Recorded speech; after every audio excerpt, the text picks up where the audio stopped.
These are always interesting times with teammates battling right at the end of a race. Will Davison has driven very well, stayed out of trouble. Garth stronger at the end. And doing the smart call and staying on the race line for Will. It's the fastest way around the track anyway. And by not going off race line and defending to his own teammate, he keeps his own pace up. Just worried, Whincup coming right back to them. When he had a 1.3 second lead, it's 0.7 now. I'm just worried about the fuel economy thing just a second ago.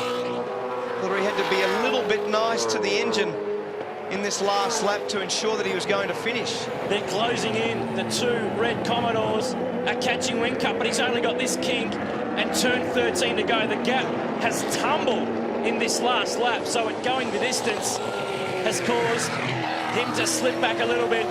But the history books will say that Jamie Whincup wins the first V8 supercar race in Townsville. And the Ford flags are flying high here at Townsville. For the first time in 3 years, the Falcon will be on the top step of the podium. And the second race win of the year for Will. Great job. He made the rubber work. Great job, brother. Great work. Awesome stuff. Great drive. And he wins a fascinating race with his teammate, who's milked the life out of this Dunlop soft tyre like nobody else in the field. Great bounce back, 1-2. That's really cool, man. I really enjoyed that. And Lockwood Racing's Fabian Coulthard on the podium again. Craig Lowndes, outstanding effort. He fought them all off. They took the gamble, and he finishes in fourth. There's Mark Winterbottom, second. So that's 3 races in a row now where he's been on the podium. He finished second on the Sunday in Darwin. He won on the Saturday. And now Will Davison gets his name on the winners list at Townsville and breaks a run of 4 straight wins by the Holden Commodore. Only 5 guys have won at this circuit now, and Will celebrate. So he did 37 laps on the Dunlop soft tyre. There's always questions to be answered in this sport. I reckon the biggest question now is how many donuts has he got? Oh, he got the fence. A little love tap.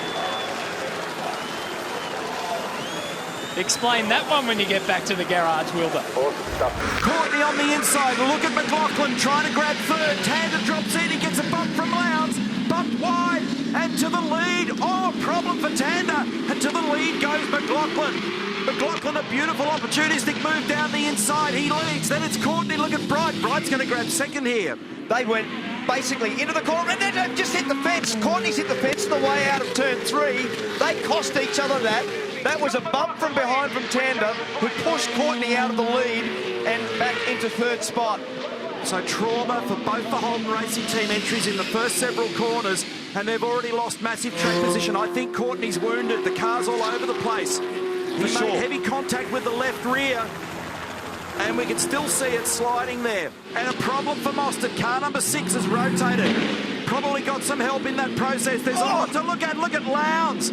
Skates in on the rear brakes. It's an absolute traffic nightmare down there. Oh, he's been spun. Seriously, that's one of the wildest first laps we've seen all year. There was so much contact between the cars, and they were bumping off turn 3, bumping off turn 1 up to turn 3. Lowndes has been part of all that, and that is a championship-defining moment. Too many people exerting too much aggression on lap 1. Races won at the end, not the start. This is big damage for Lowndes, over and out. Sorry about that. That's the end of that. People wondered about the pro-drive Fords. Would they be good here as well? As we've seen at all sorts of other venues, that has been answered. A demon start yesterday by Mark Winterbottom, and some clever moves today, and he looks set to go back-to-back in Townsville. And potentially victory number 6 now for 2015, expanding that points margin. Career victory number 33.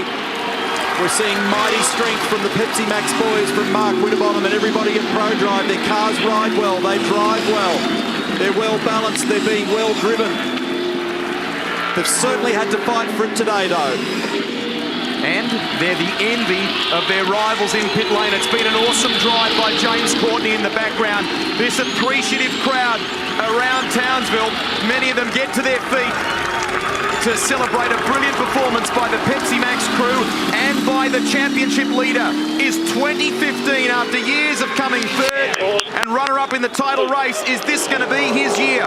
Winterbottom wins for the second day in a row in Townsville. Awesome, buddy. Awesome, awesome, awesome. Thank you.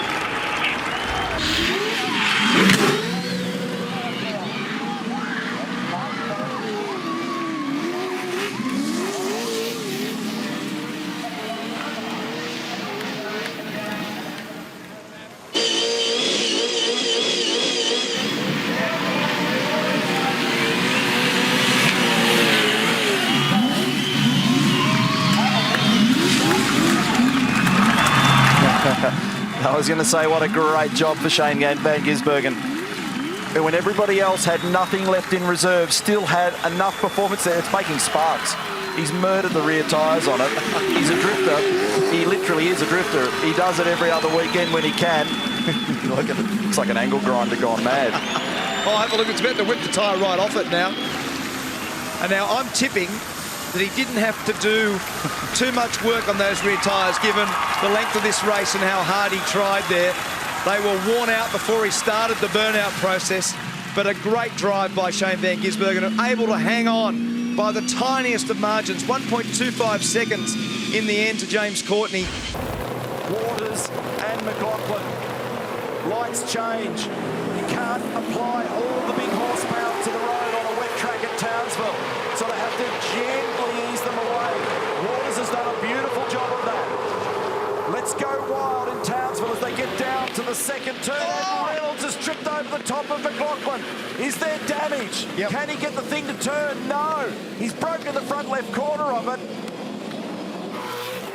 And that's catastrophic for McLaughlin.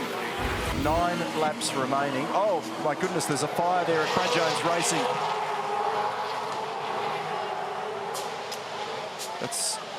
That's car. Nick Percat's car is actually still on fire.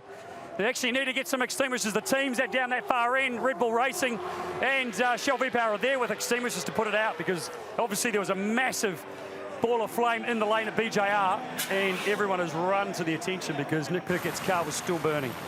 Fantastic response from all those people from other teams, amazing. Greg. They were first on the scene. Sensational level of collaboration there with all of the teams. There's people from Red Bull, from DJR Team Penske, they're everywhere. Now, this is at the pit lane exit. Yes. So I thought it was back at the garage at BJR, but it's further down the road. And it was both. It was both. So there was fuel on the road. Yes. So the coupling has come unstuck, and then fuel's gone everywhere. And as he's kicked the throttle, it's ignited. But the back of the car's up at this stage.